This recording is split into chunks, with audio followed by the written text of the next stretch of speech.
ओम शांति। नया वर्ष प्रारंभ होने को है, उसमें भी विशेष जनवरी मास जिसको हम कहते हैं बाबा मास। बाबा ने अपनी स्थिति को ऊंचा बनाकर अव्यक्त स्थिति को पाया। समय बीतता गया और अब तो ज्ञानी अज्ञानी हर कोई महसूस कर रहा है कि समय में कुछ ज्यादा विचित्र चेंज होने वाली है। हम बाबा के बच्चे समझते हैं अब जो समय बदलेगा तो ये पुरानी दुनिया जाएगी और नई दुनिया आएगी। इसके लिए हमारे अंदर समर्पणमयता की भावना हो, हमारा श्वास श्वास सफल हो। कैसे हम बाबा के साथ रहें, आज बाबा ने इस अव्यक्त मुरली में हम बच्चों को बहुत सुंदर स्पष्ट किया है। ये मुरली बाबा की 1969 की है, 25 जनवरी। बाबा 18 जनवरी को अव्यक्त हुए और 25 माना 7 दिन के बाद बाबा की ये एक मुरली चली है, जिसमें मुरली का सार है समर्पण की ऊंची स्टेज, श्वास श्वास समृद्धि। बहुत से भाई बहनों के मन में आता है अब तो बहन जी थोड़ा समय रह गया है, अंतिम घड़ियां हैं, हम भी बाबा के यहाँ समर्पित हो जाएं। आप फिजिकली समर्पित हो या ना हो जरूरी नहीं है, लेकिन ये बात तो हमारी मानसिक स्थिति की है। मेरा एक एक श्वास बाबा की याद में जाए। इसलिए भक्ति में भी श्वासों का बहुत महत्व है। एक एक श्वास प्रभु की याद में जाए, आज बाबा ने ये समझाया है। तो मुरली का सार पुनः समर्पण की ऊंची स्टेज, श्वास श्वास समृद्धि। अव्यक्त स्थिति में स्थित होकर अव्यक्त को व्यक्त में देखो। आज की मुरली में आप देखिए रिवर्स चल रहा है। हम व्यक्त में नहीं हैं, बाबा समझ रहे हैं हम बच्चे कहाँ हैं, अव्यक्त में हैं। पहले आ जाइए अव्यक्त में, अब अव्यक्त में रहकर व्यक्त को देखिए। आज एक प्रश्न पूछ रहे हैं, सर्व समर्पण बने हो? क्या समझते हैं आप सब? बाबा के आगे भी किसी ने जवाब दिया है कि बाबा सर्व समर्पण है ही। तो बाबा ने कहा ये सभी का विचार है या और कोई का कोई और विचार है? सर्व समर्पण किसको कहा जाता है? सर्व में ये देह का भान भी आता है। देह ले लेंगे तो देनी भी पड़ेगी, लेकिन देह का भान तोड़कर समर्पण बनना है। आप क्या समझते हो? देह के अभिमान से भी संपूर्ण समर्पण बने हो? मर गए हो व मरते रहते हो, एक ही बार मरना है, बार बार नहीं। देह के संबंध और मन के संकल्पों से भी तुम देही हो। ये देह का अभिमान बिल्कुल ही टूट जाए, तब कहा जाए सर्व समर्पणमय जीवन। जो सर्व त्यागी सर्व समर्पण जीवन वाला होगा, उनकी ही संपूर्ण अवस्था गाई जाएगी। जो सर्व त्यागी हो और सर्व समर्पण वाला हो, और जब संपूर्ण बन जाएंगे तो साथ साथ जाएंगे। आपने शुरू में संकल्प किया था ना, आज बाबा याद दिला रहे हैं। यज्ञ की शुरुआत हुई उस समय बच्चों ने क्या संकल्प किया, और अब जो नए नए बच्चे आते हैं वो भी क्या संकल्प करते हैं। आपने शुरू में संकल्प किया था ना कि बाबा जाएंगे तो हम भी आपके साथ जाएंगे। फिर ऐसा क्यों नहीं किया? क्योंकि ये 25 जनवरी की मुरली है और बाबा 18 जनवरी को अव्यक्त हो गए। तो बाबा ने कहा, बच्चे तुम तो कहते थे ना बाबा साथ चलेंगे, फिर क्यों नहीं आए साथ? ये भी एक स्नेह है, साथ चलेंगे, ये एक हमारी स्नेह की अभिव्यक्ति है कि बाबा हम आपके साथ रहेंगे, साथ चलेंगे। और संग तोड़ एक संग जोड़ने की ये चैन है जो अंत समय की निशानी है। जब कहा था तो क्यों नहीं शरीर छोड़ा? छोड़ सकते हो, अभी छूट भी नहीं सकता। वास्तविकता ये है, अभी छूट भी नहीं सकता। क्यों? क्योंकि जब तक हिसाब किताब है अपने शरीर से तब तक छूट नहीं सकता। हर आत्मा का अपने अपने शरीर के साथ हिसाब किताब है। योग से या भोग से हिसाब किताब चुकतू जरूर करना पड़ता है।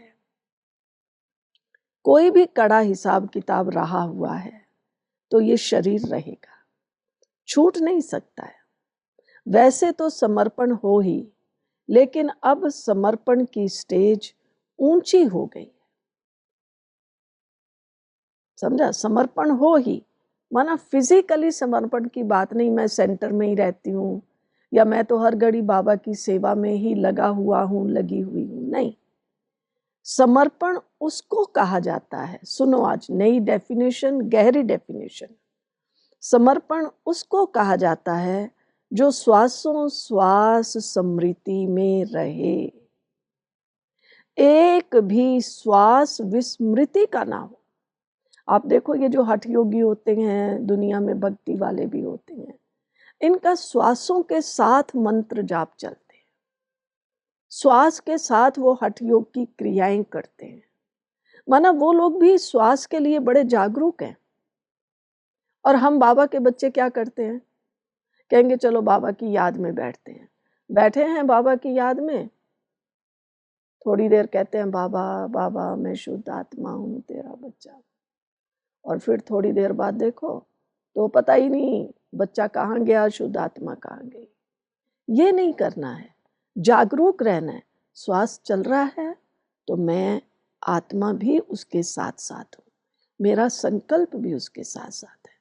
क्योंकि अगर मान लो श्वास तो चल रहा है, मैं आत्मा डल हो गई या कुछ और सोच रही हूँ, तो फिर वो दोनों का आपस में बैलेंस तो ना हुआ ना, श्वास और स्मृति का, श्वास और संकल्प का। तो फिर सफल कैसे होगा? विचार कीजिए। एक भी श्वास विस्मृति का ना, हर श्वास में स्मृति रहे। और ऐसे जो होंगे उनकी निशानी क्या है? उनके चेहरे पर क्या नजर आएगा, क्या उनके मुख पर होगा मालूम है? तो बाबा को किसी ने जवाब दिया, हर्षित मुख। हर्षित मुखता के सिवाय और भी कुछ होगा? जो जितना सहनशील होगा उनमें उतनी शक्ति बढ़ेगी। जो श्वासों श्वास स्मृति में रहता होगा उसमें सहनशीलता का गुण जरूर होगा। समझा? सहनशीलता पूछते हैं ना कैसे बने, क्या करें, सोचते तो बहुत हैं, फिर सहन नहीं होता, फिर मुख से कुछ निकल जाता है, मूड ऑफ हो जाता है। आज देखो बाबा ने कितना गहरा रहस्य बताया है। जो श्वासों श्वास स्मृति में रहता होगा उसमें सहनशीलता का गुण जरूर होगा। और सहनशील होने के कारण एक तो हर्षित और शक्ति दिखाई देगी, उनके चेहरे पर निर्बलता नहीं। ये जो कभी कभी मुख से निकलता है, कैसे करें, क्या होगा, ये शब्द निर्बलता के हैं जो नहीं निकलने चाहिए। जब मन में आता है तो मुख पर आता है, हम क्या बोलते हैं, जो हमारे अंदर है सो बाहर आता है, परंतु मन में नहीं आना चाहिए। मन मना भव मध्याजी भव। मन मना भव का अर्थ बहुत गुहे है। जैसे ड्रामा का सेकंड बाय सेकंड जिस रीति से जैसा चलता है उसी के साथ साथ मन की स्थिति ऐसे ही ड्रामा की पटरी पर सीधी चलती रहे। समझा? जो मन में आ रहा है वही ड्रामा की जो हम सीन देख रहे हैं, दोनों पैरेलल चलने चाहिए। होता क्या है, कल की बात हुई, अभी मैं उसी कल वाली बात में बैठी हूँ, मेरे साथ ऐसा हुआ, फलाने ने ऐसे कह दिया, और अब दिन कौन सा शुरू हो गया, दूसरा। अब इस समय क्या हो रहा है, मैं क्या कर रही हूँ, लेकिन मेरे मन पे प्रभाव किसका है, कल वाली बात का। तो फिर बताइए कैसे गाड़ी चलेगी। जरा भी हिले नहीं, चाहे संकल्प से चाहे वाणी से, ऐसी अवस्था हो ड्रामा की पटरी पर चल रहे हो, परंतु कभी कभी रुक जाते हो, मुख कभी हिल जाता है, मन की स्थिति हिलती है, फिर आप पकड़ते हो, ये भी जैसे एक दाग हो जाता है। अच्छा, फिर भी एक बात अब तक भी कुछ वाणी तक आई है, प्रैक्टिकल में नहीं आई है। कौन सी बात वाणी तक आई है, प्रैक्टिकल नहीं, यही ड्रामा की ढाल जो सुनाई, लेकिन और बात भी बता रहे थे, वह ये है, जैसे अब समय नजदीक है वैसे समय के अनुसार क्या करना है, जो अंतर्मुखता की अवस्था वाणी से परे अंतर्मुखी होकर कर्मणा में अव्यक्त स्थिति में रहकर धारण करने की अवस्था दिखाई देनी चाहिए, वह कुछ अभी भी कम है। समझ में आई बात? आगे हम लोग जब ज्ञान में आए, मधुबन में आते थे, तो पहले से नीचे से ही बस में, गवर्नमेंट की बस में ऊपर ले जाते थे।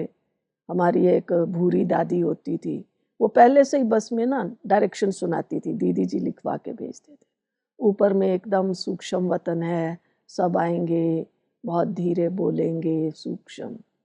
अभी हम बाबा के बच्चे, बाबा अव्यक्त हो गया, हमारा भी अव्यक्त होने का समय आ गया है। इस नए वर्ष में हम सब ये संकल्प करें, कम से कम 1 मास अगर हम सब बाबा के बच्चे ये पुरुषार्थ करें, मौन में नहीं रहना है, हम कारोबारी करने वाले हैं, बोलना है धीरे, योग युक्त होकर। कोई कुछ भी कर दे तो हम क्या करते हैं, जल्दी से रिएक्शन, तुम्हें सुनाई नहीं देता, तुम करते नहीं हो, नहीं, मुझे योग युक्त स्थिति में रहना है। अंतर्मुखी माना जिसकी स्थिति योग युक्त है। स्थिति योग युक्त होगी तो अपने आप हमारा जो वॉल्यूम है आवाज का, वो भी अपने आप कंट्रोल होगा। आपको वॉल्यूम कम करने की आवश्यकता नहीं है, अपनी स्थिति को अंतर्मुखी बनाए। तो बाबा ने आज यही कहा, अव्यक्त स्थिति में रहकर धारण करने की अवस्था दिखाई देनी चाहिए, वह कुछ अभी कम है, कारोबार भी चले और ये स्थिति भी रहे, ये दोनों ही इकट्ठा एक समान रहे। सुना, धारणा और स्थिति एक समान, अभी इसमें कमी है। अब साकार तो अव्यक्त स्थिति स्वरूप में स्थित है, अब बाबा तो अव्यक्त हो गए, लेकिन आप बच्चे भी अव्यक्त स्थिति में स्थित होंगे तो अव्यक्त मुलाकात का अलौकिक अनुभव कर सकते हो। अब सिर्फ 18 जनवरी को नहीं, इस बार हम बाबा के बच्चे ये पुरुषार्थ करें, पूरा जनवरी मास साइलेंस में काम करेंगे, लेकिन हर घड़ी बाबा मेरे साथ है, बाबा मुझे देख रहा है। अव्यक्त मुलाकात का अलौकिक अनुभव कर सकते हो। एक मुख्य बात और भी है, वर्तमान समय ध्यान पर देते हैं जो तुम्हारे में होनी चाहिए, वह कौन सी? कोई को आता है, बाबा पूछता है किसी को टच होता है, कौन सी बात है? जो मुख्य साकार रूप में भी कहते थे, कौन सी बात? अमृत वेले उठना। आज जो भी भाई बहनें सुन रहे हैं, चेक कीजिए अपने अपने को, मेरा अमृत वेला स्ट्रांग है या कभी कर लिया और कभी बीच में स्टॉप हो गए?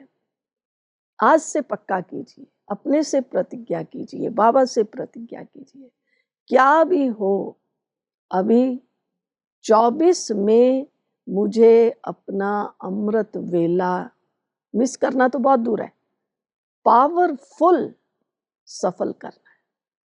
करेंगे सब ये प्रतिज्ञा कीजिए, 24 में अमृत वेला मुझे पावरफुल सफल करना है। यही बाबा ने कहा है। अमृत वेले उठना, अमृत वेले का वायुमंडल ऐसा ही रहेगा। साकार में अमृत वेले बच्चों से दूर होते भी मुलाकात करते थे, लेकिन अभी जब अमृत वेले चक्कर लगाने बाबा आते हैं तो वह वायुमंडल देखा नहीं है। क्यों थक गए? बाबा ने देखा होगा बच्चे थोड़े ढीले हो गए हैं, तो बाबा पूछते हैं बच्चे क्यों थक गए? इसी अमृत वेले के अलौकिक अनुभव में थकावट दूर हो जाती है, परंतु ये कमी देखने में आती है। ये बाप दादा की शुभ इच्छा है। इस बरस में ये भी नवीनता लाएं, बाबा की हम बच्चों से क्या क्या इच्छा है वो हम नोट करें। आज पहली इच्छा नोट कर लीजिए। बाप दादा की शुभ इच्छा है कि जल्दी से जल्दी इस अव्यक्त स्थिति का हर एक बच्चा अनुभव करे। विशेष अमृत वेले के लिए हम अमृत वेले में बाबा के साथ हैं, बाबा मेरे साथ है। ये अनुभव कीजिए, बाबा मुझे दृष्टि दे रहा है।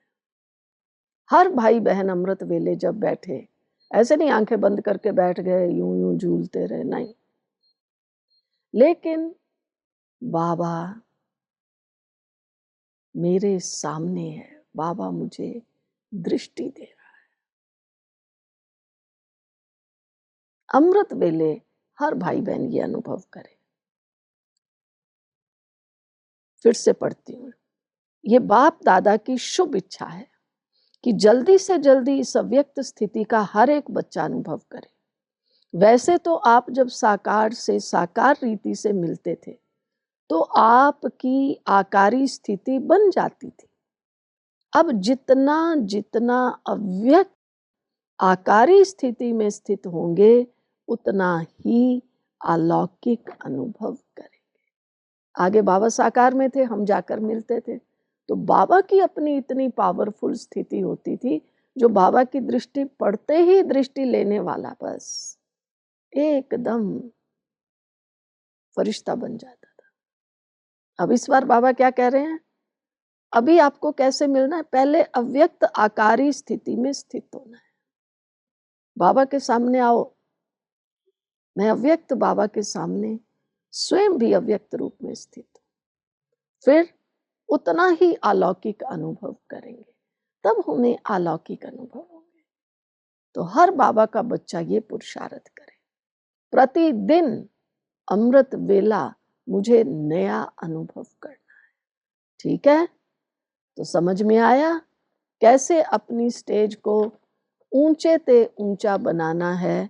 श्वासोश्वास स्मृति कौन सी रखनी है और उससे कौन सी धारणा होगी।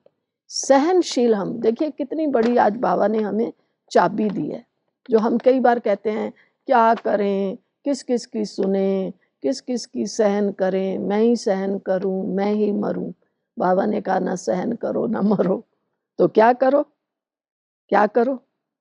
सहज हुई थी, श्वासोश्वास स्मृति रखो। कोई भी बात रखिए, बाबा मेरा साथी है, मैं बाबा के साथ हूं, बाबा ही मेरा है। फिर कोई बात आएगी ना, चाहे स्थूल में आए चाहे सूक्ष्म में आए, किसी व्यक्ति के द्वारा आए, कोई स्थिति परिस्थिति। अभी 24 में तो बहुत स्थितियां परिस्थितियां बदलनी है, लेकिन हर भाई बहन ये पक्का करो पाठ, बाबा मेरा साथी है, बाबा मेरा साथी है। तो सहनशीलता का गुण अपने आप आएगा। हमने बड़ी दादियों को भी देखा, यज्ञ में कई बातें आती थी, कभी भाई बहनों की तरफ से, कभी बाहर वालों की तरफ से, और हम दीदी दादियों के साथ कभी होते थे तो हम कहते थे दीदी दादी क्या होगा? दादी कहती थी बाबा बैठा है। हमने कभी दादियों को मायूस होते हुए नहीं देखा कि अरे अब क्या करेंगे, बाबा भी नहीं है, ये इतनी बड़ी समस्या आ गई ना। बैठ के बात जरूर करेंगे, ये बात है, अभी क्या करना है। लेकिन हमने दादियों के अंदर मायूसी नहीं देखी, सुस्ती नहीं देखी। और अगर हम भी कहते थे ना दादी अब कैसे होगा, दादी कहती थी अरे बाबा बैठा है, भूल गई। तो ये जनवरी मास हम सब बाबा के बच्चे ये पक्का करें, बाबा मेरे साथ है हर घड़ी। जैसे वो भक्ति में कहते हैं ना राम राम राम राम रटते रहो। अभी राम राम तो हम नहीं रटते हैं, लेकिन ये अंदर ही अंदर रटते रहे, बाबा मेरे साथ है, बाबा मेरा साथी है, बाबा मेरा साथी है। तो हमारे अंदर अनेक शक्तियां भी आएंगी, सफलता भी होगी, और सबसे बड़ी बात हमारी सहन शक्ति भी बढ़ जाएगी। तो श्वासोश्वास सफल करें और सहन शक्ति को बढ़ाएं, अंतर्मुखी रहें। इन्हीं शुभ भावनाओं के साथ ओम शांति।